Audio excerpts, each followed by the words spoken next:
This video is created for storytelling while the real names, locations, and identifying information have been changed to protect the privacy and dignity of the individuals and families involved. Viewer discretion is advised.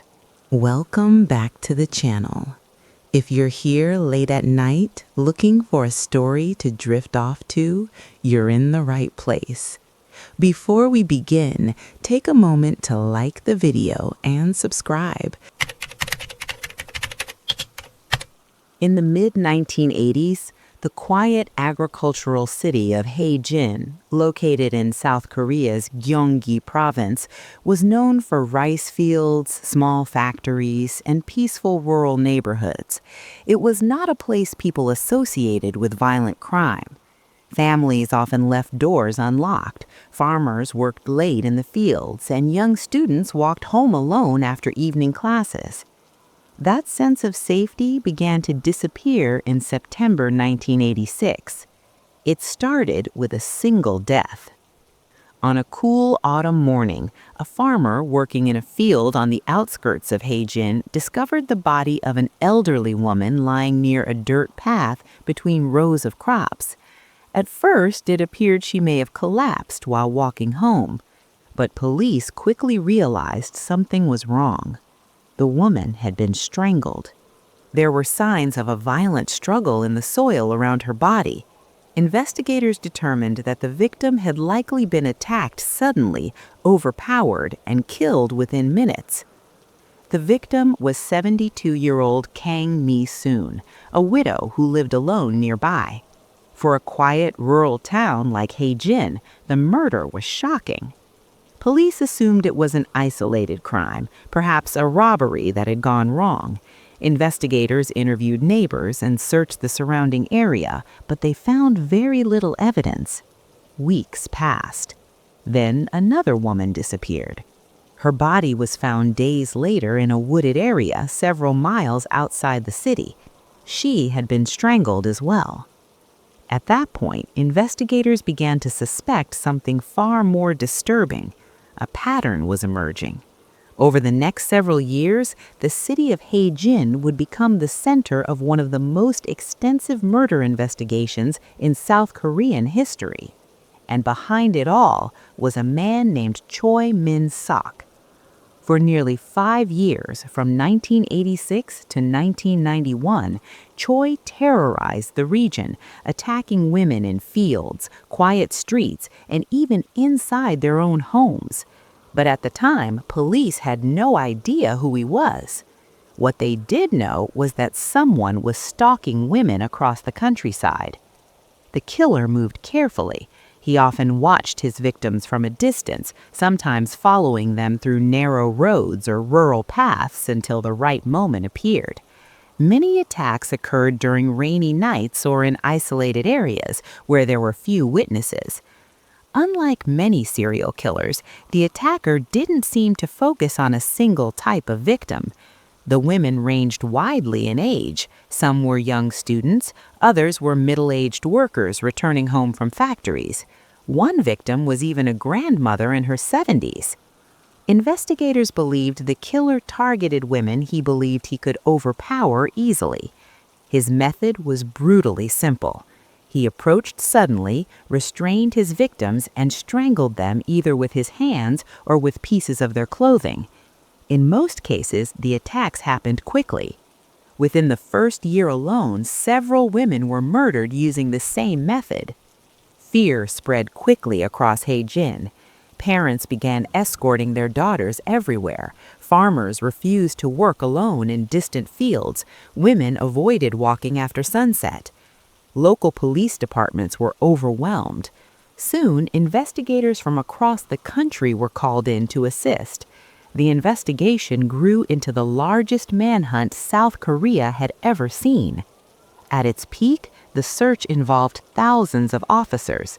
Police checked bus routes, interviewed factory workers, questioned farmers, and examined countless suspects. Officers spent years knocking on doors across dozens of towns and villages.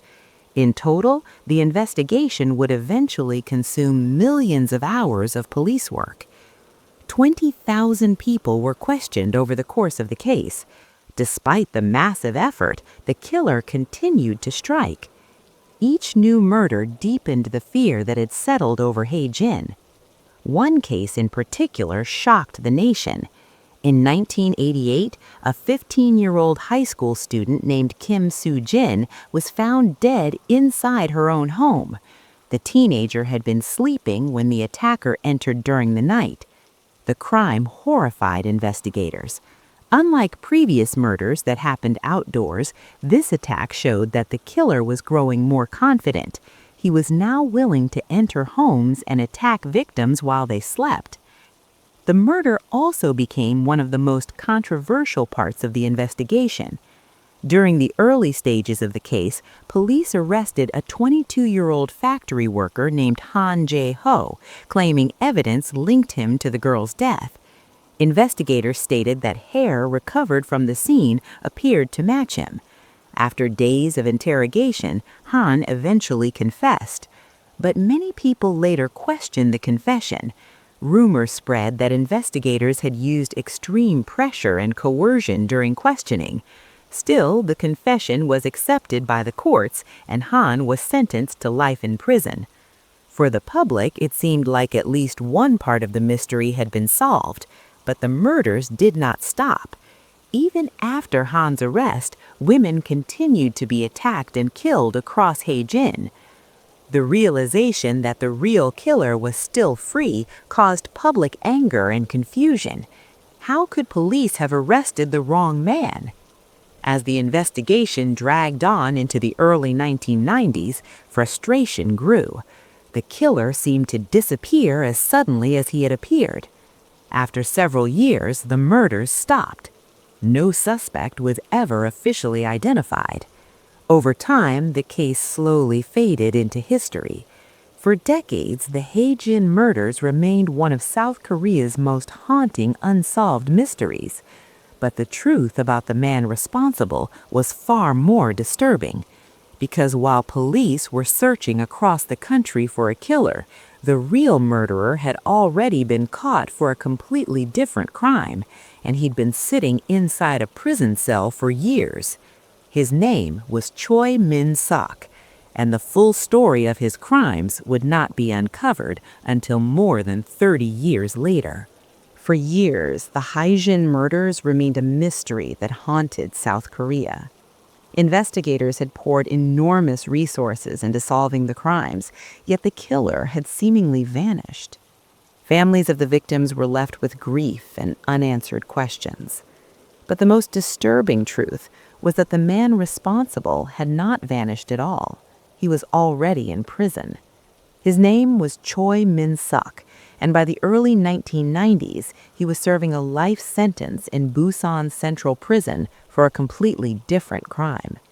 At the time of his arrest, no one suspected he was connected to the Hae-jin murders. Choi appeared to be an ordinary man. Born in 1963 in a small industrial town called Donghae, he grew up in a working-class household. His father worked long hours at a factory, while his mother stayed home raising several children. Neighbors later described Choi as quiet and reserved during his childhood. He rarely attracted attention. After finishing school, Choi began working at a local electronics factory. Like many young men in the region, he lived a routine life. He worked long shifts, returned home late, and spent most of his free time alone. On the surface, nothing about Choi seemed unusual, but beneath that calm exterior, something darker had already begun to develop. By the mid-1980s, Choi had started attacking women in isolated areas around the countryside. Investigators would later discover that many of these attacks had gone unreported. Some victims had managed to escape before he could harm them. Others had been too frightened or ashamed to go to the police. These incidents were scattered across different towns, making it nearly impossible for authorities to connect them at the time. But the pattern was there. Choi preferred vulnerable victims. He often stalked women walking alone at night or traveling through rural roads. Sometimes he followed them for long distances before attacking. His assaults were violent and sudden. In many cases, the victims had no chance to defend themselves. According to later confessions, Choi admitted that his attacks were primarily driven by sexual motives. The murders often occurred after he feared his victims might identify him. This disturbing cycle continued for years while the police desperately searched for the unknown Haijin killer. Ironically, Choi almost got caught very early. In October 1986, only weeks after the first murder, he was discovered breaking into a house late at night. The homeowner caught him inside and fought him off before he could escape. Police were called to the scene. When officers searched Choi, they discovered several suspicious items, including rope and tools that could have been used to restrain someone. However, because no murder had occurred at the house, Choi was only charged with attempted burglary. The court sentenced him to 2 years of probation. The decision would later become one of the most criticized moments in the entire investigation. Had authorities looked deeper into his background, they might have discovered the connection to the earlier murders. Instead, Choi walked free. For the next several years, the killings continued. Between 1986 and 1991, 10 women were murdered across the Haijin region using the same method: sudden attack, strangulation, and abandonment of the body in isolated areas. The victims ranged widely in age. Some were teenagers returning home from school. Others were middle-aged women traveling through fields or rural roads. One victim was over 70 years old. Investigators struggled to understand the killer's pattern. Most serial offenders choose victims of a similar age or appearance, but Choi seemed to focus on opportunity rather than preference. If a woman appeared alone and vulnerable, she became a target. During those years, the police investigation reached extraordinary levels. Entire neighborhoods were searched. Thousands of officers were deployed to patrol roads and farmland. Surveillance operations were set up in areas where previous attacks had occurred. At one point, police even created lists of men living near each crime scene and forced them to provide handwriting samples and alibis. 21,000 individuals were questioned. Despite these efforts, the killer remained invisible. Then, in 1991, the murders suddenly stopped. For investigators, the silence was almost as confusing as the crimes themselves. There were many theories. Some believed the killer had moved to another region. Others suspected he had died or been imprisoned for an unrelated offense. In reality, the second theory was closer to the truth than anyone realized. In 1993, Choi Min-suk committed the crime that finally put him behind bars. By that time, his marriage had already collapsed. His wife had filed for divorce and moved away, leaving Choi bitter and angry. Shortly after the separation, Choi invited his 18-year-old sister-in-law to visit his home. What happened next revealed the same violent pattern seen in the Haijin murders. Investigators later determined that Choi had drugged the young woman before sexually assaulting her. Afterward, he strangled her and hid the body. But Choi made a critical mistake. Like many criminals who believe they are smarter than investigators, he attempted to insert himself into the search. When the young woman was reported missing, Choi accompanied his father-in-law to the police station and even volunteered to help search for her. At first, officers accepted his assistance, but his behavior soon raised suspicions. During questioning, Choi asked investigators a strange question: how long do people usually go to prison for rape and murder? The problem was that the police had not publicly mentioned rape or murder. At that point, the young woman was only considered missing. The question immediately caught the attention of investigators. Within days, Choi was arrested. Under interrogation, he eventually confessed to the rape and murder of his sister-in-law. Although he later tried to retract the confession, the evidence was overwhelming. The court sentenced him to death. However, the sentence was later reduced to life imprisonment, and Choi was transferred to Busan Central Prison. With that conviction, authorities believed they had locked away a dangerous killer. But they had no idea that the man sitting in that prison cell was responsible for far more crimes than anyone suspected. For decades, the Haijin murders remained unsolved. The real story would not begin to surface until 2019, when a new technology would finally reveal the truth hiding in old evidence. And when investigators reopened the case, they would discover that the monster they had been searching for had been right in front of them the entire time. For more than 30 years, the Haejin murders remained one of South Korea's most haunting unsolved cases. Families of the victims had spent decades wondering who had taken the lives of their daughters, mothers, and grandmothers. The investigation had involved thousands of police officers and millions of hours of work, yet the killer had never been identified. Over time, the case slowly faded into the background of South Korean criminal history. Younger generations knew little about it, while older residents of Haejin remembered it as a dark chapter the city had tried to forget. But the truth had not disappeared. It was simply waiting for technology to catch up. In 2019, forensic investigators began re-examining evidence from several cold cases across the country. Advances in DNA technology allowed police to analyze biological material that had been collected decades earlier but could not be tested at the time. Among the evidence stored in police archives were items recovered from the Haejin murder scenes.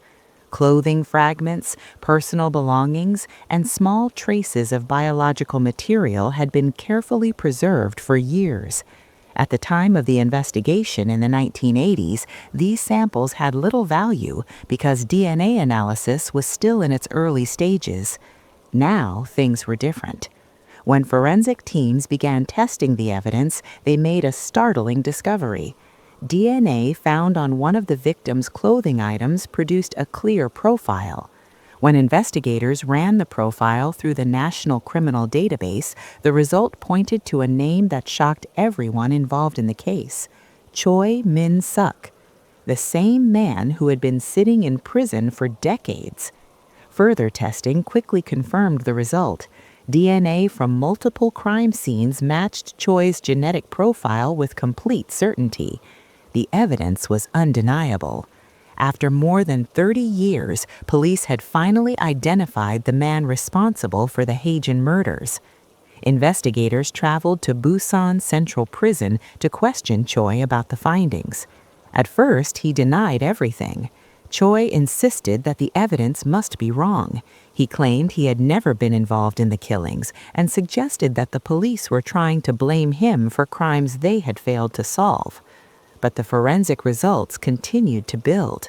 DNA from multiple victims matched him.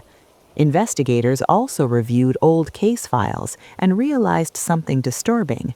Choi had actually lived and worked near several of the murder locations during the time the crimes occurred. Slowly, the evidence began to corner him. Finally, during a long interrogation session in October 2019, Choi changed his story. He admitted he was responsible, not just for 1 or 2 murders, but for all 10 of the Haejin killings. The confession stunned investigators. For decades, police had believed they were searching for an unknown predator somewhere outside the system. Instead, the killer had already been in prison for nearly 30 years. But the revelations did not end there. During questioning, Choi made another chilling claim. He said the 10 murders connected to the Haejin case were not his only victims. According to Choi, he had killed 5 additional women during the same period. 3 of these murders had occurred in the Haejin region, while 2 others had taken place in the nearby city of Cheongdae, the capital of North Chungsong Province. These additional crimes had never been connected to the original investigation. Authorities began reviewing missing persons cases from the late 1980s, hoping to confirm Choi's statements. Some of the details he provided matched unsolved disappearances from that time, but many of the records were incomplete. For families of the victims, the confession finally brought answers, but it also raised troubling questions about how the investigation had been handled decades earlier. The most controversial issue involved the case of Han Jae-ho, the factory worker who had been convicted of murdering 15-year-old Kim Soo-jin. For years, Han had insisted that his confession had been forced by police during intense interrogation. When Choi admitted responsibility for that murder as well, authorities had no choice but to reopen the case. Reviewing the evidence revealed that Han's confession had indeed been unreliable. The physical evidence from the scene did not match him, and DNA testing later confirmed that he had not been involved. Han spent 19 years and 6 months in prison for a crime he did not commit, before eventually being released on parole in 2009. Choi's confession proved what many had suspected all along: the wrong man had been convicted. The revelation triggered widespread criticism of the original investigation. Many people questioned how the real killer had managed to escape detection despite the massive police operation. There were several reasons. First, DNA technology did not exist during the early years of the case. Even though biological evidence had been collected, investigators had no way to analyze it properly. Second, police had focused heavily on suspects living near specific crime scenes, which may have caused them to overlook individuals like Choi, who moved frequently between towns. And third, some investigators had relied too heavily on confessions during interrogations, a practice that sometimes produced unreliable results. Despite the overwhelming evidence against him, Choi would never face additional punishment for the Haejin murders. At the time the crimes were committed, South Korean law had a 25-year statute of limitations for murder if charges were not filed within that period. Although the law was abolished in 2015, the change was not applied retroactively to older cases. Because more than 25 years had already passed, prosecutors were unable to charge Choi for the additional murders. He would remain in prison only for the murder of his sister-in-law. Even so, the confession carried serious consequences. Choi had previously been considered a model prisoner, which meant he could potentially have been eligible for parole in the future. But after the full extent of his crimes became known, authorities made it clear that parole was extremely unlikely. The discovery also had a lasting impact on South Korean society. The Haejin murders had long been a source of fear and speculation, inspiring numerous books, television dramas, and films. One of the most famous was the 2003 crime film Memories of Murder, which drew inspiration from similar unsolved serial killings. For decades, audiences watched those stories without knowing the real ending. Now, the mystery had finally been solved. Yet the conclusion was far from satisfying. The killer had been caught too late to face justice for most of his crimes. An innocent man had lost nearly 2 decades of his life in prison, and families of the victims had waited for more than 30 years for the truth. Choi Min-suk will likely spend the rest of his life behind bars, but the legacy of the Haejin murders serves as a reminder of how fragile justice can be when investigations fail, evidence is limited, and the truth hides in plain sight. And in this case, the monster everyone was searching for had been sitting inside a prison cell the entire time. Robert and Elaine Mercer welcomed their second child into the world on January 3, 1950, in the quiet suburb of Pasadena, California. Their newborn son, Daniel Mercer, immediately caught the attention of hospital staff. He weighed nearly 12 pounds at birth, unusually large for a newborn, and the nurses joked that he looked more like a 3-month-old baby than a newborn. As Daniel grew, the difference between him and other children became impossible to ignore. By the time he was 4 years old, he towered over the other kids in his kindergarten class. Teachers often mistook him for an older student. His large frame and serious expression made him seem older than he really was. By adulthood, Daniel Mercer would grow to an imposing 6 feet 8 inches tall and weigh over 240 pounds. People who met him for the first time often remembered two things. First, how unusually polite and calm he appeared. Second, how unsettling his size felt once they realized just how massive he really was. But long before anyone outside his family noticed him, something darker had already begun to grow inside Daniel. Even as a child, his behavior hinted at a disturbing fascination with power and control. When Daniel was 10 years old, he began showing signs that deeply troubled neighbors and teachers, though many adults dismissed them as strange childhood habits. One incident stood out above the rest. The Mercer family owned a gray house cat named Shadow. One afternoon, the animal disappeared. Elaine Mercer assumed it had wandered off, something cats often did in their neighborhood. Days later, Daniel quietly confessed to a friend that he had burned the cat alive behind the house. When the animal died, he buried it in the backyard. But the story did not end there. A few days later, Daniel returned to the grave, dug the animal back up, and began cutting the body apart, studying it with disturbing curiosity. He eventually placed the cat's head on a wooden stick and kept it hidden behind a shed as a private trophy. When his mother asked what had happened to Shadow, Daniel calmly told her the cat must have run away. Years later, he would describe the moment as the first time he felt a strange sense of power from deceiving others. The incident might have shocked most families into seeking help for their child, but in the Mercer household, it passed almost unnoticed. Daniel's parents were too busy fighting with each other to focus on their son's behavior. A few years later, the family adopted another cat. That animal would not survive either. Daniel later admitted he killed the second pet because he believed it liked his older sister more than him. Jealousy mixed with anger, and once again he tortured the animal before killing it. He kept pieces of the remains hidden inside a box in his bedroom closet. When Elaine Mercer eventually discovered them while cleaning, she threw the box away but chose not to confront her son.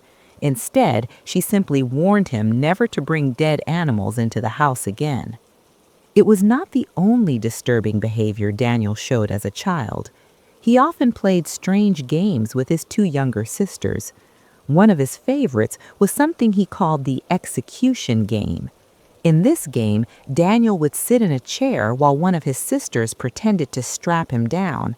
Then they would flip an imaginary switch while Daniel shook violently and fell to the floor, pretending he was being executed in an electric chair. The game made his sisters uncomfortable, but Daniel insisted on playing it again and again.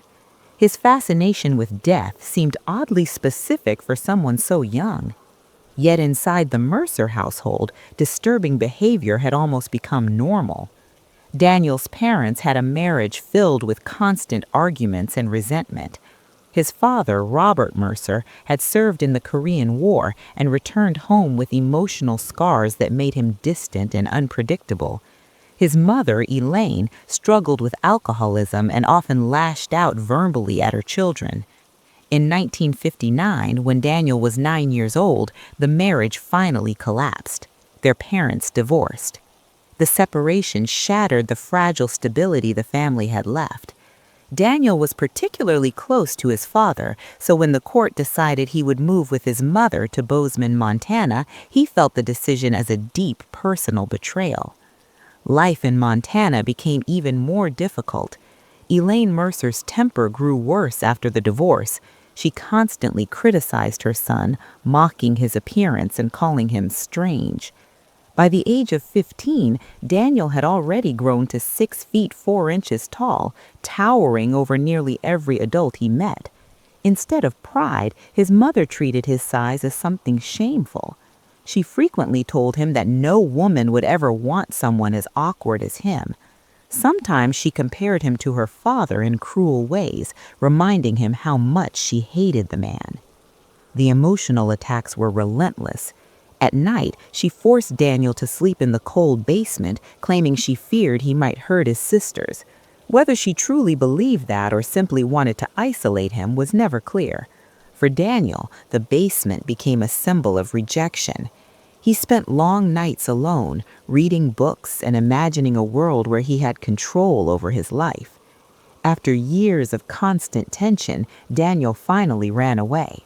At 16, he hitchhiked back to California, hoping to live with his father again.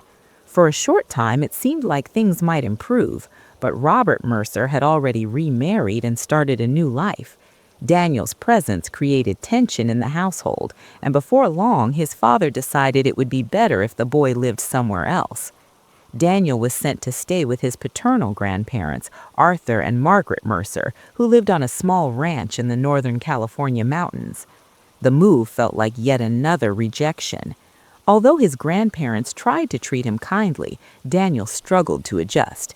He began to see his grandmother as another version of his mother. In his mind, she represented the same kind of controlling authority he had grown to resent. Arguments between them became increasingly frequent. Margaret Mercer often criticized Daniel for his strange hobbies, including his habit of shooting birds around the property. One afternoon in August 1965, the tension finally reached its breaking point. Daniel and his grandmother were sitting at the kitchen table when she told him to stop killing birds around the ranch. The argument escalated quickly. Daniel stormed out of the house, furious. Moments later, he returned carrying a .22 caliber hunting rifle that his grandfather had once given him as a gift. Without hesitation, he fired. The first shot struck his grandmother in the head. 2 more bullets hit her in the back as she collapsed to the floor. The violence shocked even Daniel himself, but his actions did not stop there. He waited for nearly an hour for his grandfather to return home. When Arthur Mercer pulled into the driveway that afternoon, Daniel walked outside and shot him as well. Later, he would claim he killed his grandfather to spare him the pain of discovering his wife's body, but the truth was far darker. At just 15 years old, Daniel Mercer had committed his first double murder, and he had no idea what to do next. Standing alone inside the quiet ranch house, he picked up the phone and called the one person he believed might understand him, his mother. What happened after that phone call would determine the next chapter of Daniel's life, but the events already set in motion would eventually lead to a far more terrifying series of crimes. After the murders of his grandparents, 15-year-old Daniel Mercer sat quietly in the living room of the mountain ranch house, waiting for the police to arrive. The rifle he had used rested on the floor beside him. His mother had told him to call the authorities and explain what happened. When officers finally arrived, they expected to find a terrified teenager or a hysterical child. Instead, they found a calm, unusually large boy who calmly explained that he had killed both of his grandparents. The murder shocked the small Northern California community. Few people could understand how a quiet teenager could commit such brutal acts. Court psychiatrists were immediately assigned to evaluate Daniel. After several weeks of examinations, one group of doctors diagnosed him with paranoid schizophrenia, believing the killings were the result of deep psychological disturbances and emotional trauma from his family life. Rather than sending him to prison, the court ruled that Daniel should be placed in the criminally insane unit of Redwood State Hospital, a psychiatric facility designed to treat violent offenders with mental disorders. At first glance, the decision appeared reasonable, but Daniel Mercer quickly proved he was not like the other patients. Inside the hospital, he became known as one of the most cooperative inmates the staff had ever seen. He followed every rule, completed every assignment, and treated doctors and guards with unusual politeness. Another team of psychiatrists eventually conducted their own evaluation. Their conclusions were very different. They argued that Daniel showed no signs of schizophrenia at all. He displayed no hallucinations, no delusions, and none of the thought disorders usually associated with the illness. Instead, they diagnosed him with a severe personality disorder, describing him as manipulative, emotionally detached, and highly intelligent. Daniel's test results revealed an IQ above 140, placing him well into the gifted range. That intelligence soon began working in his favor. Over the years he spent inside Redwood State Hospital, Daniel studied the behavior of doctors and psychologists carefully. He learned how they evaluated patients and how psychological tests were interpreted. Eventually, staff members trusted him enough to allow him to assist with certain administrative tasks, including helping organize psychological testing materials. In a strange twist, Daniel was sometimes even allowed to help administer personality tests to other inmates. While doing so, he quietly learned something valuable. He discovered exactly how those tests worked. He began to understand what answers suggested emotional stability and what responses indicated dangerous behavior. In other words, Daniel Mercer was learning how to appear normal. He also spent a great deal of time speaking with other inmates, particularly those convicted of sexual crimes and violent assaults. From their stories, he absorbed disturbing lessons about how crimes were committed and how offenders were eventually caught. One idea stuck with him. Many inmates claimed their biggest mistake had been leaving victims alive. If there were no witnesses, they said, there would be no one to testify. These conversations would later influence Daniel in ways no one at the hospital could imagine. Despite the violent nature of his crimes, Daniel continued behaving like a model patient. Year after year, staff wrote positive reports about his behavior and apparent rehabilitation. Finally, when Daniel turned 21, a parole board reviewed his case. Several psychiatrists warned that releasing him could be dangerous. But Daniel had spent years carefully building the image of a reformed young man who simply made tragic mistakes as a teenager. In 1971, the board approved his release. Even more surprising, Daniel was sent to live with the same person who had dominated his childhood, his mother. Elaine Mercer had moved back to California and was now working as a records clerk at a university campus near Santa Cruz. The decision to reunite them alarmed some psychologists, but legally there was little reason to prevent it. Daniel Mercer walked out of Redwood State Hospital a free man. His juvenile criminal record was eventually sealed, meaning few people would ever know he had murdered his grandparents. For the first time in years, Daniel was free to live among ordinary people again. At first, things seemed normal. Daniel found work with the State Highway Department, helping maintain roads along the California coast. The job suited him well. It allowed him to spend long hours driving through rural highways and isolated roads. He also made friends with a few co-workers and even briefly became engaged to a teenage girl he met through mutual acquaintances. On the surface, Daniel Mercer appeared to be rebuilding his life. But beneath the calm exterior, his darker fantasies had never disappeared. In fact, they had grown stronger during his years inside the hospital. Daniel eventually used money from a motorcycle accident settlement to purchase a used car, a faded blue 1970 Ford sedan. That car would soon become central to a new chapter in his life. While driving along the coastal highways near Santa Cruz, Daniel began noticing something common along those roads: hitchhikers. In the early 1970s, hitchhiking was still common among college students traveling between campuses and nearby towns. Many young people saw it as a harmless way to save money. Daniel began picking them up occasionally. At first, he did nothing. He would offer them rides, make polite conversation, and drop them off safely. Over time, he claimed to have given rides to more than 100 young women without harming them. But every time someone climbed into his car, the same disturbing thoughts returned. He imagined what it would feel like to control them, to overpower them, to make sure they could never reject him the way people had throughout his life. Eventually, those thoughts began turning into preparation. Daniel started assembling what he privately called his tools. Inside the trunk of his car, he placed several items: a hunting knife, handcuffs, heavy blankets, and plastic bags. Each item had a purpose. Still, months passed with him acting on the urges. He later described the violent impulses as sudden flashes in his mind, almost like electrical sparks. He even gave them a nickname. He called them little jolts. For a while, he managed to ignore them, but during the early summer of 1972, something inside Daniel Mercer finally broke. One evening, while driving along a highway outside Santa Cruz, he spotted two young women standing beside the road with backpacks.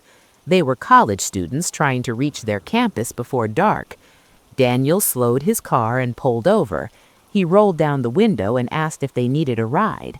The girls hesitated for a moment, but the tall man in the driver's seat looked polite and harmless. After all, hitchhiking was common. They climbed into the car. Neither of them realized that the quiet driver who smiled at them had already committed murder years earlier, and neither of them knew that Daniel Mercer had spent months preparing for this moment. As the car pulled away from the roadside and disappeared down the quiet highway, Daniel felt something he had been waiting for his entire life: control. For the first time since leaving the hospital, the violent fantasies he had hidden for years were about to become reality. The crimes that followed would turn him into one of the most terrifying killers California had ever seen. During the summer of 1972, Daniel Mercer finally crossed the line he had been imagining for years. The two young college students who climbed into his car that evening had no reason to suspect anything unusual. Daniel spoke calmly, asking where they were headed and making casual conversation as he drove along the coastal highway. At first, the ride seemed completely normal. Then Daniel turned off the main road. He told the girls he knew a shortcut that would get them closer to their campus faster. The road quickly became quieter, surrounded by dense trees and empty stretches of countryside.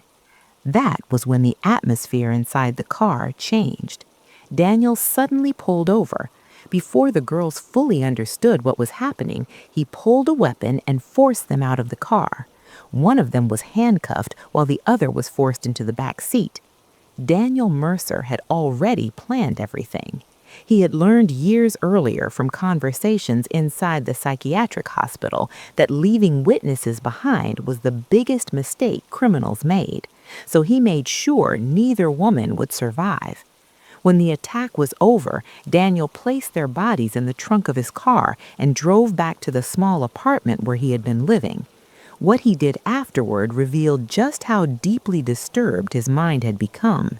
He photographed the victims, dismembered their bodies, and later disposed of the remains in remote wooded areas outside the city.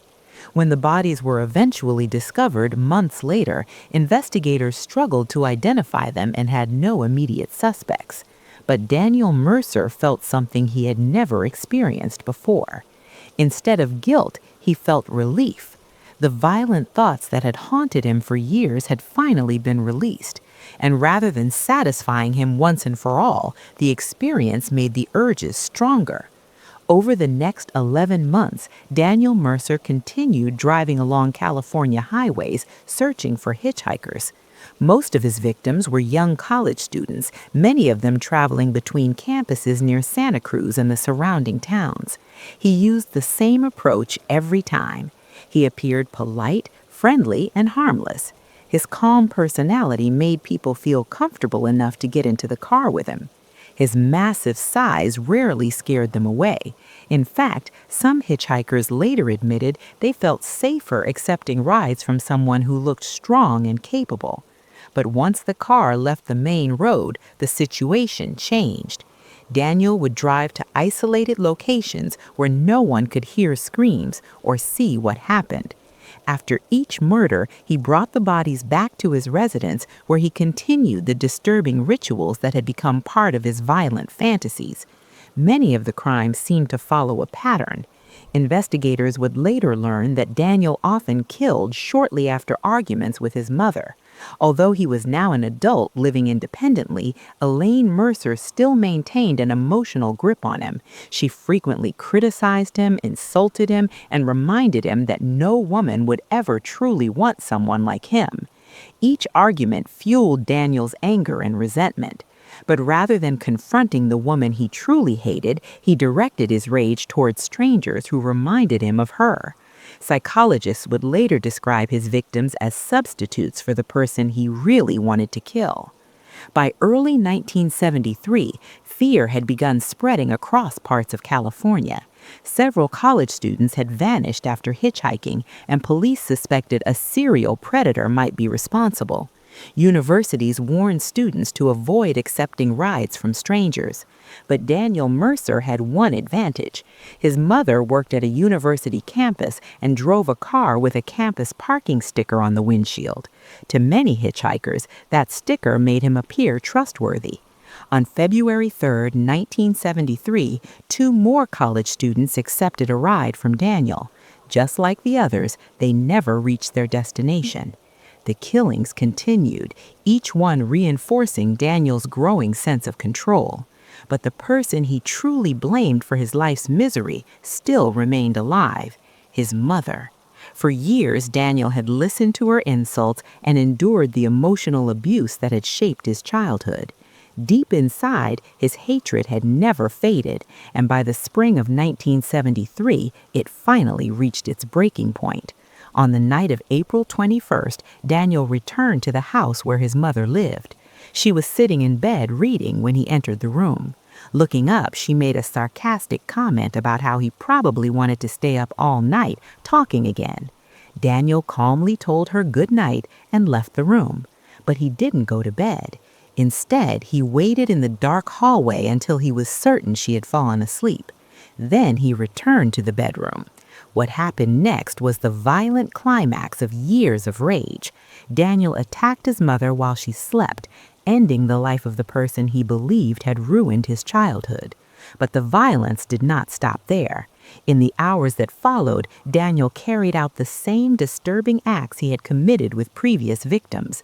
When the frenzy finally ended, the house fell silent. But Daniel Mercer was not finished that night. He contacted one of his mother's close friends, inviting her over under the pretense of sharing dinner and discussing something important. The woman arrived unsuspectingly. She never left the house alive. By the time morning arrived, Daniel Mercer had finally reached the end of the violent path he had been walking for years. For the first time since his killing spree began, he seemed almost calm. Instead of hiding what he had done, he drove hundreds of miles away from the city, eventually stopping at a roadside phone booth. From there, he made a call to the police. At first, officers believed the call was a prank. The man on the phone calmly claimed he had murdered several people, including his own mother. But when detectives began checking the details he provided, they quickly realized the confession was real. Daniel Mercer waited quietly until officers arrived and arrested him. During interrogation, he openly described his crimes and the disturbing fantasies that had driven him. When asked why he finally stopped, Daniel gave a chilling explanation. He said the person he truly hated was finally gone. There was nothing left for him to prove. At trial, Daniel Mercer faced multiple counts of first-degree murder. His defense attorneys attempted to argue that he was legally insane, but court-appointed psychiatrists disagreed. They concluded Daniel fully understood his actions and knew they were wrong. The jury agreed. Daniel Mercer was found guilty and sentenced to life imprisonment. Decades later, he remains behind bars inside a California prison facility. Despite the horrific nature of his crimes, prison officials often describe him as a model inmate, calm and cooperative just as he had been years earlier inside the psychiatric hospital.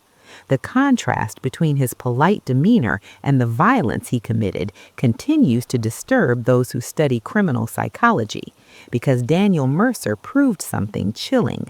Sometimes the most dangerous monsters are not the ones who look frightening. They are the ones who appear perfectly ordinary until it is far too late.